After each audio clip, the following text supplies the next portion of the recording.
যে কোনো সরকারি দপ্তরে আমাদের অ্যাসামিসে কথা বলতে হয়। ফ্যামিলিতে সবসময় মানে আরো উৎসাহ দিছে যে হ্যাঁ করতেছো খুব ভালো। বাজেটের কথা যেটা বলি, বাজেট আমাদের তেমন যায় না। আমাদের ওইরকম খরচা নাই। খরচার মধ্যে কি যে কোথাও গেলাম, টিমমেট সবাই খাইলাম, একটু ঘোরাফেরা করলাম, ওইটাতেই খরচা আমাদের। আমি আরেকজন মানুষের সাথে মিট করতে চাই, এটা হলো আরশ খান।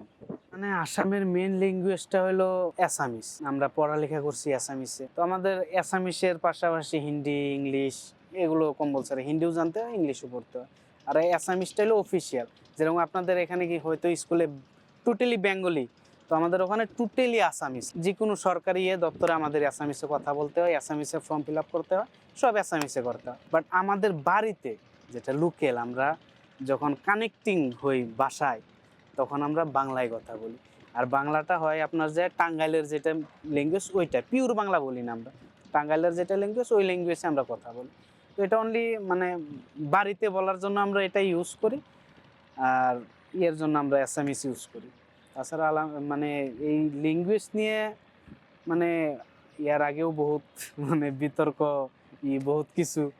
তো ইয়ার থেকে বেশি আর কিছু বলতে চাই না। তো ল্যাঙ্গুয়েজের একটা টান থাকে।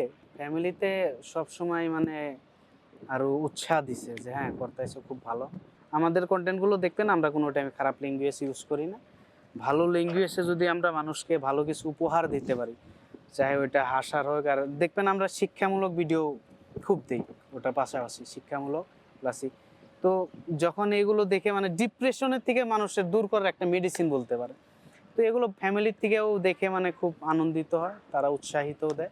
অনেক নদী আছে কিন্তু, বাট ক্লিন খুব কম দেখা যায়। এটা আই থিঙ্ক বাংলাদেশের সরকারের জরুরি এটা চেক করার, যে নদীগুলো যাতে ক্লিন রাখার দায়িত্বটা বাংলাদেশেরই, সরকারের দায়িত্ব, পাশাপাশি বাংলাদেশের মানুষেরও দায়িত্ব। তো সরকার থেকে কি একটা করুক এটা নিয়ে, যে নদীগুলো যাতে ক্লিন থাকে। নাজিরা বাজারে বিউটি লাচ্ছি, তারপরে আপনার পান খাইছি, ওখানে একটা হাজি বিরিয়ানি আছে, তারপরে আপনার আর একটা পাওয়া যায় আপনার ডাবের পুডিং পাওয়া যায়। অনেক কিছুই খাইছি ওখানে, আলহামদুলিল্লাহ খুব টেস্টি। ভবিষ্যতে আমরা ট্রাই করবো, আমাদের আপকামিং একটা মুভি আসবে জলপুরি 2। আমরা ট্রাই করব এটা বাংলাদেশে মানে বড় পর্দায় তোলার, যদি পারি চেষ্টা করব এটা। আমরা ইন্ডিয়াতেও বড় পর্দায় একটু ট্রাই করব আমরা, প্লাস ওটিটিতে ট্রাই করব। বাজেটের কথা যেটা বলি, বাজেট আমাদের তেমন যায় না, কারণ আমাদের টিমে ডিরেক্টর, আমাদের টিমে ক্যামেরাম্যান আছে, আমাদের টিমে মিউজিশিয়ান আছে। আমাদের ওই রকম খরচা নাই। খরচার মধ্যে কি যে কোথাও গেলাম, টিমমেট সবাই খাইলাম, একটু ঘোরাফেরা করলাম, ওইটাতেই খরচা আমাদের। সরকারিভাবে বললে, যদি আমরা ওইরকম ভাবে ট্রাই করি নাই এখনো সরকারি থেকেই করার, কারণ ওইরকম বিগ বাজেটে আমরা এখনো করি নাই।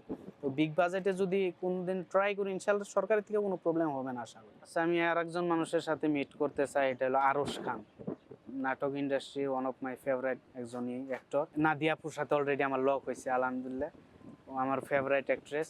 আর একজন অ্যাক্ট্রেসের সাথে আমি লক করতে যাবো, এটা হলো আপনার যে হিমি। আমার অনেক ভালো লাগে, মানে পার্সোনালি ভালো লাগে। বাকি এই কয়জন মানুষের সাথে আমি দেখা করতে চাই। আমাদের এলাকার সবাই বাংলাদেশের নাটক দেখে, কেউ বলতে পারবে না যে আমি দেখি নাই।